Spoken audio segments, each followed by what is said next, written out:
Hi everyone, I'm Stan from Eagle Vision here with Peter Motalli from Optima Property Group.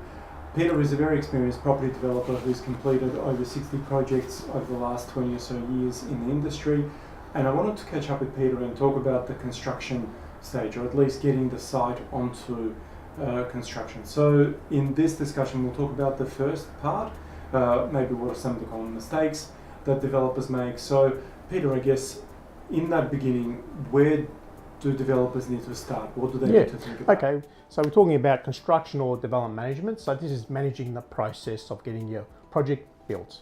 Yep. So the initial stage is gathering information to prepare your documentation.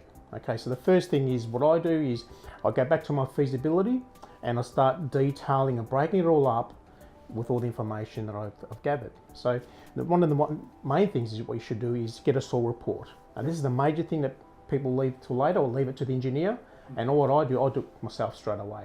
Yep. Either doing it in my DD period when I'm doing the acquisition or soon thereafter.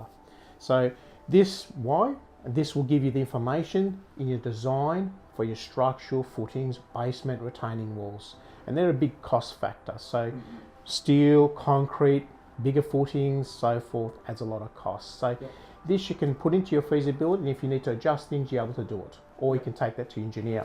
Yeah, okay. Great.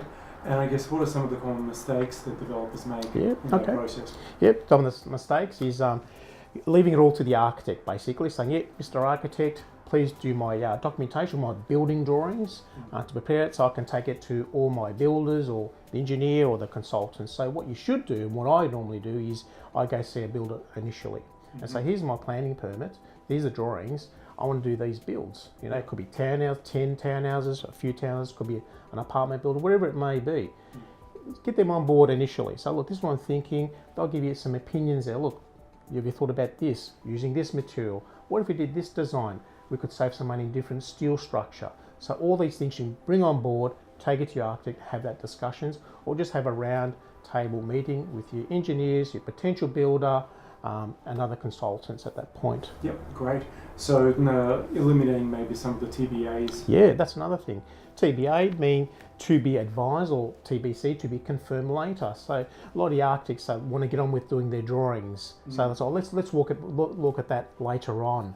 Well, I say no. Let's look at this now. Let's sort that out now. Either it could be colour designs, could be material selection, whatever it may be.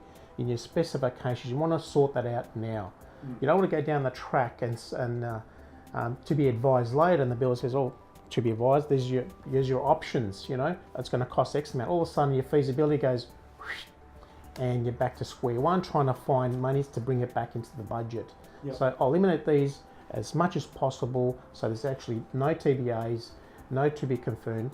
That gets priced up. It's a fixed price, so a lot easier to keep it on budget. Yep, very good. Look, thanks for watching. This is all that we want to talk about in this part. Next video will be more about starting and appointing the builder. See you again soon.